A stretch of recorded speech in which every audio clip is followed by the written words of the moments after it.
Hello everyone. पिछले lecture में हमने इनवर्स ट्रिगोनोमेट्रिक फंक्शन के बारे में डिस्कशन किया था। हमने इनवर्स ट्रिगोनोमेट्रिक फंक्शन के डोमेन और रेंज के बारे में स्टडी की थी और इसके प्रिंसिपल वैल्यू ब्रांच के बारे में डिस्कशन किया था। कौन सी ट्रिगोनोमेट्रिक रेशियो की प्रिंसिपल वैल्यू ब्रांच क्या क्या होती है, जैसे साइन इनवर्स की प्रिंसिपल वैल्यू ब्रांच क्या होती है, टेन इनवर्स की क्या होती है, कोस इनवर्स की क्या होती है, इन सब के बारे में हमने जानकारी प्राप्त की थी। और हमने पिछले लेक्चर में एक्सरसाइज 2.1 से रिलेटेड कुछ एग्जाम्पल भी किए थे। आज हम एक्सरसाइज 2.1 के कुछ क्वेश्चन करेंगे। पहले हम क्वेश्चन नंबर 10 लेते हैं। क्वेश्चन 10 हमें दिया हुआ है cosec inverse -√2। Let cosec inverse -√2, cosec inverse -√2 को हम थीटा के बराबर मान लेते हैं।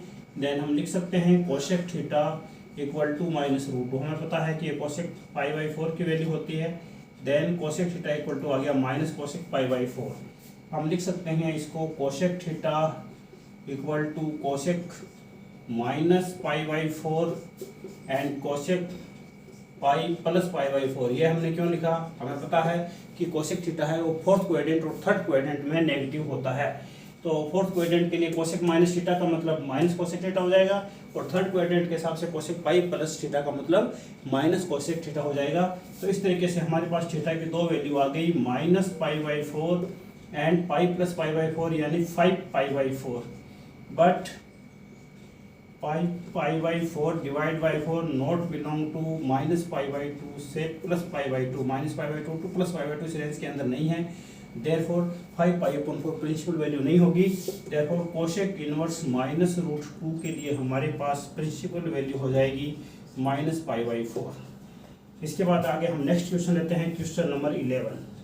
क्वेश्चन 11 क्या दिया हुआ है इसमें देखिए, tan inverse 1 plus cos inverse -1/2 plus sign inverse -1/2 इसकी वैल्यू हमें निकालनी है। तो इसको हम अलग अलग ले सकते हैं। Let tan inverse 1 equal to x, cos inverse -1/2 equal to y and sine inverse -1/2 equal to z। मैंने अलग अलग मान लिया इन सबको, थीटा ने x y z ले लिया है।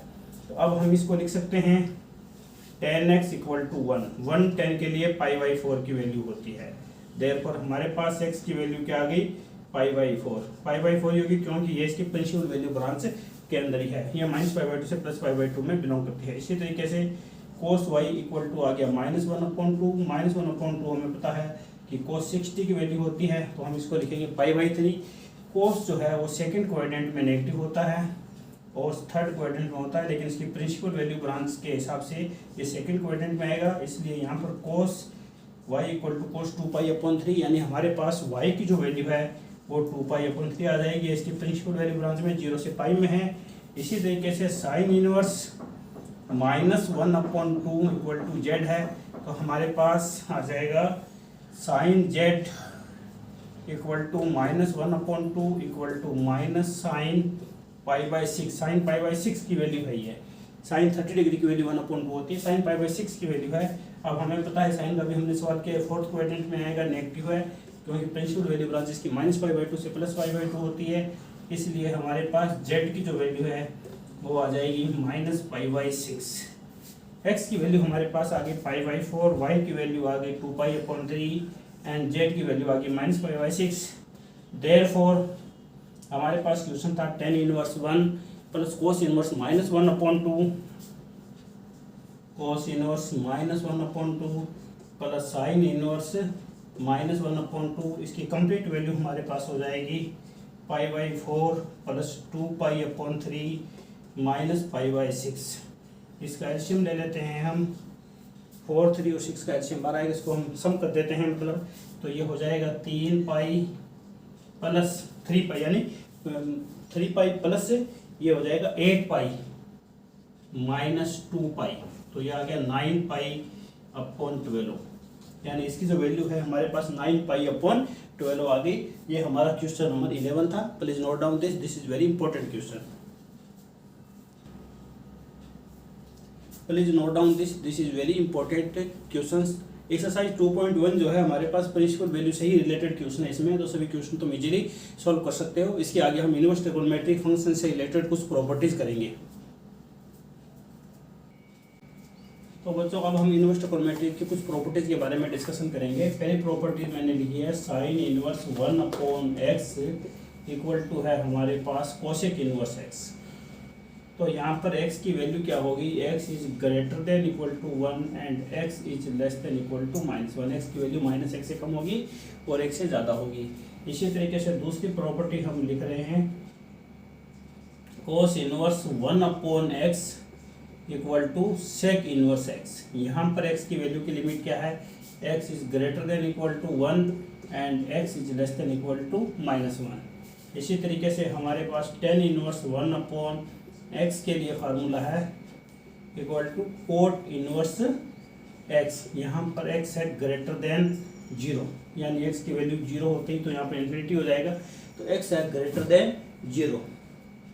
इस तरीके से हमारे पास ये इनवर्स ट्रिगोनोमेट्रिक फंक्शन की पहले 3 प्रॉपर्टीज है। अब हम इसमें से प्रूफ करेंगे। Let sine inverse 1/x, let sine inverse 1/x equal to theta, then हम लिख सकते हैं sine theta equal to 1/x and x equal to हमारे पास आ जाएगा cosec theta. This implies theta हमारे पास क्या बन जाएगा, कोसेक इनवर्स x। तो हमारे कहने का मतलब है कि साइन इनवर्स 1/x का मीनिंग क्या हो गया, कोसेक इनवर्स x। इसी तरीके से cos inverse 1/x sec inverse x होता है और टेन इनवर्स 1/x है कोट इनवर्स x होता है। इसके बाद में सेकंड पार्ट के लिए हम प्रॉपर्टीज लेते हैं, साइन इनवर्स -x क्या होता है। साइन इनवर्स -x को हम लिख सकते हैं माइनस साइन इनवर्स x। इसी तरीके से tan inverse -x, tan inverse -x को हम लिख सकते हैं minus tan inverse x, minus tan inverse x, ये हमें पता होना चाहिए। और कोसेक इनवर्स -x है उसको हम लिख सकते हैं minus cosec inverse x। Cosec inverse -x है उसको हम लिख सकते हैं माइनस कोसेक इनवर्स x। तो ये कुछ प्रॉपर्टीज है, इसमें 1/x वाली प्रॉपर्टीज है और यहाँ जो एंगल है उसको नेगेटिव से पॉजिटिव में कन्वर्ट करने के लिए क्या प्रॉपर्टीज है इसके बारे में बताया गया है। तो इसका भी हम प्रूफ कर सकते हैं। Let sine inverse -x equal to theta, then हम लिख सकते हैं sine theta equal to x, sine theta equal to -x, sine theta equal to हम लिख सकते हैं -x। अब देखिए हमारे पास यहाँ पर क्या है, x की जो वैल्यू है वो माइनस साइन थीटा आ गया। अब हमें माइनस को हटाना है, यहाँ से माइनस को यहाँ से हटाएंगे तो हमारे पास क्या आ जाएगा, माइनस साइन थीटा। तो साइन माइनस साइन थीटा हम लिख सकते हैं sine minus theta, this implies x। तो हमारे पास क्या बन गया, theta minus theta equal to sine inverse x, यानी थीटा इक्वल टू आ गया माइनस साइन इनवर्स x। इसी तरीके से हम बाकी पार्ट्स के लिए प्रूफ कर सकते हैं। साइन इनवर्स -x को क्या लिखेंगे, minus sign inverse x, tan inverse -x को लिखेंगे minus tan inverse x and cosec inverse -x को हम लिखेंगे minus cosec inverse x। Please note down this. तो इसके बाद बच्चों आगे हम नेक्स्ट करते हैं कोस इनवर्स -x, यानी कोस इनवर्स -x को हम क्या लिख सकते हैं। कोस इनवर्स -x के लिए फार्मूला बनता है pi minus cos inverse x। इसी तरीके से हमारे पास क्या रहेगा, cot inverse, cot inverse -x, इसके लिए हमारे पास बनता है pi minus cot inverse x। और रहेगा sec inverse, sec inverse -x के लिए हम लिखेंगे pi minus sec inverse x। अब देखिए इसका हम प्रूफ करते हैं तो ये किस तरीके से आता है। Let cos inverse -x equal to theta, then -x equal to cos theta, -x equal to cos theta. अब हमें क्या करना है कि हमें थीटा की वैल्यू फाइंड करनी है। थीटा क्या आ रहा है, यहाँ देखिए कोस इनवर्स -x है, तो अब हम अगर यहाँ पर हम x लिखते हैं तो x इक्वल टू हो गया माइनस कोस थीटा। अब हमें पता है कि कोस की प्रिंसिपल वैल्यू के हिसाब से हमारे पास आएगा यहाँ पर कोस पाई माइनस थीटा, तो x इक्वल टू आ गया cos pi minus theta. This implies pi minus theta equal to हम लिख सकते हैं cos inverse x and theta equal to हमारे पास बन जाएगा pi minus cos inverse x। तो इस चीज़ का हमें ध्यान में रखना है कि देखो साइन के लिए, टेन के लिए और कोसेक के लिए डायरेक्ट माइनस आ गया, लेकिन इसमें पाई माइनस है। कोस कोट और सेक के लिए pi minus cos inverse x, pi minus cot inverse x and pi minus sec inverse x होता है। तो इसको हमें खास तौर से इसका प्रूफ मैंने बता दिया है कि cos inverse minus x equal to theta है और यहाँ पर x equal to minus cos theta. इसको हमें कन्वर्ट, हमें प्रिंसिपल वैल्यू कोस देखो दो टाइप से, थर्ड में नेगेटिव, सेकंड और थर्ड दो में नेगेटिव होता है, लेकिन प्रिंसिपल वैल्यू के हिसाब से इसको हमें सेकंड क्वाड्रेंट में लेना। सेकंड क्वाड्रेंट में इसको कोस पाई माइनस थीटा लिखेंगे। सेकंड क्वाड्रेंट में देखिए कोस पाई माइनस थीटा का मतलब क्या होता है, cos pi minus theta equal to होता है माइनस कोस थीटा। तो हम माइनस कोस थीटा को कोस पाई माइनस थीटा लिख देंगे। Therefore pi minus theta equal to minus cos inverse x and theta equal to pi minus cos inverse x हो जाएगा। इसके बाद आगे नेक्स्ट फोर्थ पार्ट में हमारे पास प्रॉपर्टी है sine inverse x plus cos inverse x equal to हमारे पास वैल्यू होती है pi by two. Sine inverse x plus cos inverse x equal to pi by two and tan inverse x plus cot inverse x, इसकी value भी हमारे पास होती है pi by two. Cot inverse x plus sec inverse x, cot inverse x plus sec inverse x, इसकी value भी हमारे पास होती है पाई बाई टू। तो इस तरीके से मैंने तुम्हें चार टाइप के फार्मूले बताए हैं, तीसरे टाइप का प्रूफ बता दिया। अब हम sine inverse x plus cos inverse x equal to pi by two होता है, इसका हम प्रूफ करेंगे। तो देखिए इसको हम किस तरीके से प्रूफ कर सकते हैं।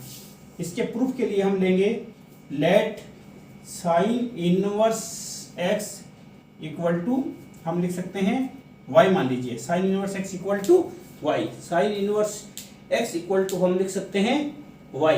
तो यहाँ से हमारे पास x इक्वल टू क्या आ जाता है, x equal to sine y।